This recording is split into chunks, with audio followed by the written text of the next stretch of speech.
చేస్తున్నాం. ఎందుకనంటే మా డిప్లొమా స్టూడెంట్స్ ని శక్తి అనే దాంతో కలుపుతున్నారు. మేము ఇంత డిప్లొమా సెలెక్ట్ చేసుకున్నది ఎందుకంటే మా లైఫ్ లో తొందరగా సెటిల్ కావాలని. అంతకంటే మించి మేము సెలెక్ట్ చేసుకున్నది ఎందుకంటే మా పేరెంట్స్ దగ్గర డబ్బులు లేవు. ఇదైతే తొందరగా సెటిల్ అవి మేము ఏదైనా హెల్ప్ చేయొచ్చు మా పేరెంట్స్ అనే ఉద్దేశంతో మేము డిప్లొమాని ఎంచుకున్నాం. సడన్ గా ఇలా సడన్ స్కీమ్స్ తీసుకొస్తే మా పాలిటెక్నిక్ జీవితాలు ఏమనుకుంటున్నారు?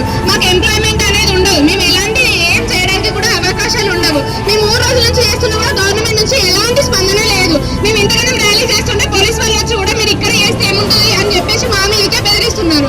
మాకు సాయం చేసే పోయి మమ్మల్ని మా మీదకే రివర్స్ అవుతున్నారు. మేము ఎంతగానో చేసినా కూడా మా పాలిటెక్నిక్ స్టూడెంట్స్ శక్తి స్కీమ్ ని 097 రద్దు చేయాలని మేము ఎంతగానో కోరుకుంటున్నాం. కానీ అయినా కూడా ఈ గవర్నమెంట్ నుంచి 3 రోజుల నుంచి చేస్తున్నా ఎలాంటి స్పందన లేదు. ఇప్పటికైనా గవర్నమెంట్ దీన్ని గుర్తిస్తానని అనుకుంటున్నాం.